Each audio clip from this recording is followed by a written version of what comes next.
네, 오늘 하나님께서 우리에게 주신 말씀은 신약성경 누가복음 11장 9절, 10절, 2절 말씀 우리 같이 보겠습니다. 누가복음 11장 9절, 10절, 2절 말씀 우리 한 목소리로 같이 합독하시겠습니다. 내가 또 너희에게 이르노니 구하라 그러면 너희에게 주실 것이요 찾으라 그러면 찾아낼 것이요 문을 두드리라 그러면 너희에게 열릴 것이니 구하는 이마다 받을 것이요 찾는 이는 찾아낼 것이요 두드리는 이에게는 열릴 것이니라. 아멘. 할렐루야. 오늘 이 새벽에 나온 여러분들에게 하나님의 은혜가 가득하길 소망합니다. 우리 주님께서 이른 비와 늦은 비의 은택을 주셔서 오늘 마지막 날 오시는 여러분들에게도 하나님의 은혜의 단비가 내릴 수 있기를 소망합니다. D.L. 무디는 이런 말을 했습니다. 성령 충만하지 못하면 주어진 특권을 박차는 것이다. 당신 생애에 능력이 없는 것은 성령께 전적으로 맡기지 않았기 때문이다. 그리고 자기를 돕는 이가 전능한 이라는 것을 기억한다면 그는 결코 절망하지 않을 것이다. 여러분, 성령님은 파라클레토스라고 해서 거룩한 위로자라는 뜻입니다.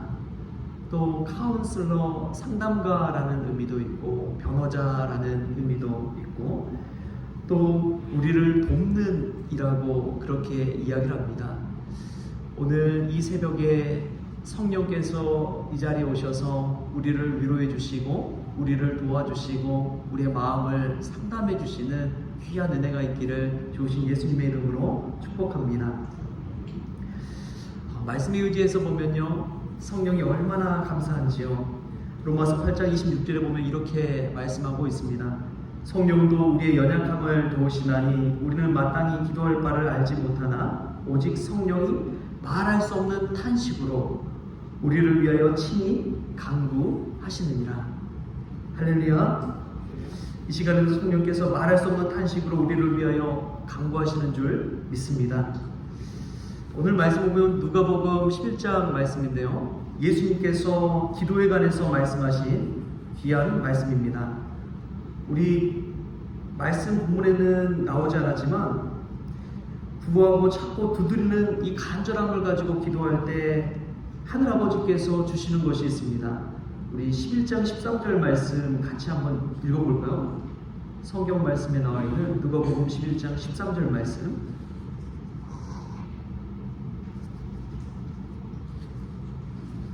우리 한 목소리로 읽겠습니다. 시작. 너희가 악할지라도 좋은 것을 자식에게 줄 알거든 하물며 너희 하늘 아버지께서 구하는 자에게 성령을 주시지 않겠느냐 하시니라. 아멘. 우리가 한 주간 기도에 관해서 쭉 배우면서 기도를 어떻게 해야 되는지 여러 이야기를 나눴습니다. 그러나 원칙은 하나예요. 간절히 구하는 것입니다. 정말 절박한 심정으로 하나님 앞에 구하는 자, 또 구하고 찾고 두드리는 자, 그에게 하늘아버지께서 주시는 것은 성령님인 줄 믿습니다. 하나님은 간절히 기도하는 자에게 성령으로 충만케 하십니다. 믿지 않던 자도 성령으로 충만할 때 예수님을 주로 시인하고 고백하는 것을 볼 수 있습니다. 성령 충만할 때 우리의 삶 속에 어떠한 놀라운 일이 일어나는지 우리는 성경에 나오는 이 사도행전에 나오는 초대교회 모습을 볼 때 알 수가 있습니다. 성령이 임할 때에 교회가 생겨났습니다. 여러분, 순서를 잊어서는 안 돼요. 교회가 먼저 생겼습니까? 아니면 성령이 먼저 임했습니까? 성령이 먼저 임한 후에 초대교회가 생겨나게 된 것입니다. 성령이 임할 때에 교회가 생겨나는 거예요. 얼마나 놀라운 은혜인지 모릅니다. 성령이 임할 때에 하나님께서 우리의 마음에 감동을 주시고 사람의 마음을 변화시키기 시작합니다. 성령의 능력이 나타나는 것이죠. 우리가 이러한 것을 봤을 때 그 사람이 성령 받았는지 성령 충만한지를 알 때 성령의 9가지 열매가 그 안에 드러나는지 안 드러나는지를 보면 됩니다. 우리가 성령 충만하다 하면은 약간 오해하는 경우가 있습니다. 막 방언하고 막 환상을 보고, 물론 그런 표징 중에 하나지요. 그러나 초대교회도 그렇고 우리 한국교회 성령 충만의 역사도 그렇고 봤을 때에 반드시 드러나는 표지 중에 하나가 뭐냐면, 도덕적인 이 질서가 확립되고 세상 사람들의 기준보다 더 높아진다는 것입니다. 한국교회 초기의 기록을 한번 들여다보면 예수 믿는 자들에게는 이 믿지 않고도 그냥 돈을 구워주고, 그리고 성령 충만함 받았을 때 크리스천들에게 나타난 현상이 있었어요. 불의하게 내가 얻은 이득을 취했다면 그 이득을 사람에게 돌려줬다는 거예요. 그래서 어떤 한 중국 사람은 그동안 자신이 불의한 이득으로 취해서 얻은 이익을 이 조선 사람이 믿는 자인데 와서 돌려주었다. 그래서 너무나 놀랐다라는 기록이 나와 있습니다. 왜냐하면 성령께서 내 안에 찔림을 주시고 회개하게 하여 주시고 도덕적인 수준을 높여주는 것이죠. 단순히 그냥 개인적인 그런 환상에 취하거나 방언하고 기쁨 그 안에 끝나는 것이 아니라 성령께서 주시는 은혜를 체험하게 되면 이 도덕적인 기준이 확 높아져서 우리도 모르게 우리의 삶의 질서가 완전히 달라지는 것을 뜻합니다. 성령의 9가지 열매가 무엇입니까? 사랑과 희락과 화평과 오래 참음과 자비와 양성과 충성과 온유와 절제입니다. 성령의 열매는 절제하는 거예요. 내 기분, 내 마음대로 행하는 것이 아니라 성령께서 우리를 절제시켜 주시는 것입니다. 잠잠한 가운데 그 마가의 다락방에 모여있던 120명의 성도들 가운데 성령께서 임했을 때 얼마나 놀라운 일이 일어났는지요. 그들의 마음께 예수님 그 믿는 복음의 역사, 부활의 역사, 능력의 역사, 그것을 가슴에 담고 나아가 증거하기 시작했습니다. 성령께서 주실 때에 살아 생동하는 역사가 이 예루살렘 그 모임 가운데 일어나게 된 것이죠. 여러분, 우리가 이 시간 성령께서 주시는 그 위로를 받을 수 있기를 소망합니다. 성령께서 주시는 힘과 위로를 받을 때에 우리는 살만한 세상, 또 이전과는 다른 삶을 살게 되는 것이지요. 그러기 위해서는 우리가 해야 될 것이 있습니다. 그것은 기도하는 것입니다. 우리 예수님도 한적한 곳에 가셔서 기도하셨어요. 간절히 구하는 자에게 주신다고 하셨습니다. 제가 참 잊을 수 없는 경험 중에 하나가, 독일에 갔을 때 비자를 다시 재발급을 받아야 했습니다. 거기 가서 깨달은 것이 있어요. 비자 재발급을 받으러 갔는데 비자 받는 루트가 나라별로 다르더라고요. 일본이나 뭐 유럽 이쪽 사람들은 일본 루트로 간다면 한국이나 뭐 아프리카나 이런 중국이나 이런 쪽은 다 일본 루트로 가더라고요. 그래서 오래 기다리고 뭐 시간도 지체됐습니다. 겨우겨우 가서 그 비자 발급 받는 직원과 이야기를 하는데, 제가 독일어가 완벽하지 않으니까 처음에는 다시 오라고 돌려보내더라고요. 너무나 두렵더라고요. 아, 내가 다시 받을 수 있을까? 그리고 다음날 또 갔습니다. 뭐 언어를 뭐 하루 만에 다 완벽하게 할 수 있나요? 그러나 또 갔어요. 그냥 기도하고 갔습니다. 근데 두 번째는 탁 도장을 찍어주더라고요. 비자 1년짜리를 더 연장해서 찍어주는 것을 보고, 야, 그래, 계속해서 반복해서 두드리면 되는구나. 여러분, 삶 속에 잘 안 풀리는 문제가 있을지 모르겠어요. 그러나 처음에는 익숙하지 모르지만 계속해서 반복해서 두드리고 구하고 간절히 하나님 앞에 나아갈 때 하나님께서 길을 열어주실 줄 믿습니다. 여러분, 성경도 마찬가지예요. 성경 읽을 때 그게 들어오나요? 잘 안 들어와요. 낯선 용어들 얼마나 많습니까? 이름도 그렇고 지명도 그렇고 이게 사람 이름인지 지명 이름인지 헷갈릴 때도 있죠. 또 구약을 읽을 때면은 이 구약의 역사를 알지 못하고는 이게 잘 들어오지가 않아요. 그래서 큰 틀을 보면은 출애굽 역사하고 호로기 시대 이 두 가지를 기둥 삼아서 구약사를 딱 보게 되면 어느 정도 틀이 잡히게 됩니다. 이런 것들을 읽어가면서 계속해서 또 공부하다 보면은 알게 되는 것이죠. 여러분, 기도도 마찬가지입니다. 기도의 왕도는 없어요. 오래 기도해야 됩니다.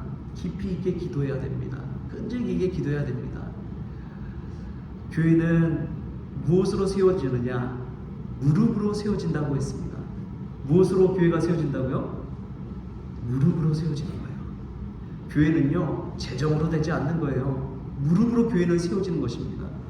무슨 말이냐? 하나님 앞에 기도하며 나아갈 때 하나님이 채우시고 하나님이 사람도 보내주시고 하나님이 은혜 부어주시고 성령께서 그 모임 가운데 임재하기 시작할 때에 교회에 놀라운 역사가 일어나기 시작하는 것입니다. 세상이 줄 수 없는 그 위로를 성령님께서 주십니다. 그 위로를 경험할 때에 하나님께서 주시는 그 은혜 때문에 감격하고 눈물 흘리고 세상 살만 나고 다시금 살 소망을 가지고 일어서게 되는 것이지요. 사람을 바라볼 때는 시험될 수밖에 없어요. 멀리서 바라볼 때는 야, 저렇게 좋은 사람이 있나 싶지만 가까이 들여다볼 때에 얼마나 실망하는지요. 그러나 우리 하나님을 바라보십시오. 하나님 앞에 나아갈 때 성령님께서 주시는 위로가 얼마나 큰지, 성령 충만만을 구할 때 하나님께서 우리의 삶을 완전히 뒤집어 놓을 줄 믿습니다. 성령이 임할 때에 우리의 삶 가운데, 우리의 교회 가운데 놀라운 변화가 나타나기 시작하는데, 그것이 바로 성령의 9가지 열매라는 사실을 기억하십시오. 우리 성원교회가 성령 충만하냐 그렇지 않느냐를 생각해 볼 때에 우리 모임 가운데 사랑이 있는지, 기쁨이 있는지, 평안함이 있는지, 서로 좀 오래 참음이 있는지, 자비가 있는지, 양선이 있는지, 충성함이 있는지, 온유함이 있는지, 절제함이 있는지를 한번 보십시오.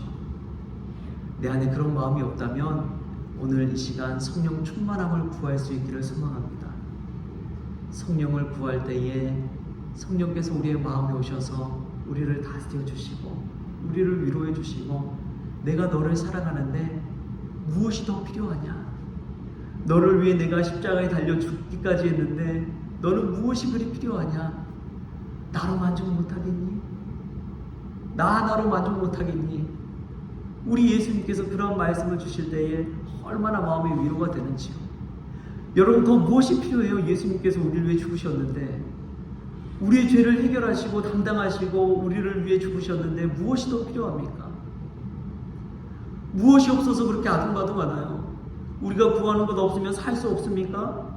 그러나 우리 예수님이 우리 안에 주시는 그 은혜를 생각할 때에 우리는 이 땅 가운데 필요한 것뿐만 아니라 죽음 이후 영원한 삶 가운데 필요한 것도 우리 주님께서 채워주신 줄 믿습니다.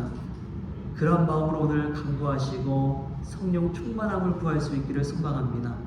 그때에 우리의 마음이 변화되고 우리의 가정이 변화되고 우리 교회가 새로워지는 그런 놀라운 은혜가 있을 줄 믿습니다.